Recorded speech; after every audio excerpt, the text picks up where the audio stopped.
Aadhaar card இல்லாம யாராவது இருக்காங்களா இன்னைக்கு?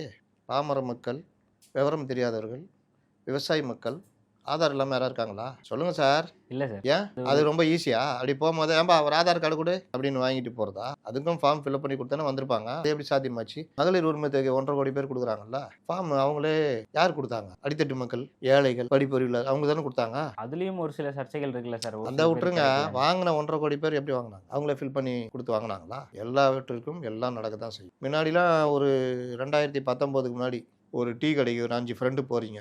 5 டீ, 2 சம்சா, 4 பிஸ்கட்ஸ். எவ்வளோப்பா? ரூ. 77 சார். ரூ. 100 எடுத்து குடுக்குறீங்க. சார் சில்லற இல்ல. யோவ் ரூ. 77 சாப்பிட்டுருக்கோம். ரூ. 100 சில்லற இல்ல. இப்ப என்ன பண்றீங்க? இப்ப டீ சாப்பிட்டா என்ன பண்றீங்க? கேனர்ல பே எப்படி பழகிட்டீங்க? தேவை அதை நோக்கி நம்மளை நகர்த்தும். இதுவும் அப்படிதான். அதனால இந்த உருட்டுலாம் உருட்டக்கூடாது. 2வது சொல்றேன். ஒவ்வொரு நம்ம நகரத்துல தான் கட்சிக்காரன் இருக்க மாட்டான் பெரும்பாலும். கிராமத்துலலாம் ஒரு பிஎல்ஓ கூட சேர்ந்து கட்சிக்காரனுக்கு தெரியும். இந்த இந்த தெருவுல நம்ம வாக்கு அந்த இதுன்னு.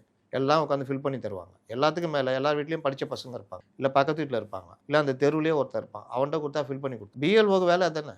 ஃபில் பண்ணி குடுக்குறது. அதனால இந்த உருட்டுலாம் கிடையாது. இப்ப சொல்லுங்க. அவர் நெனச்சத அவர் மனசுக்குள்ள நெனச்சதெல்லாம் சொல்ட்டீங்க.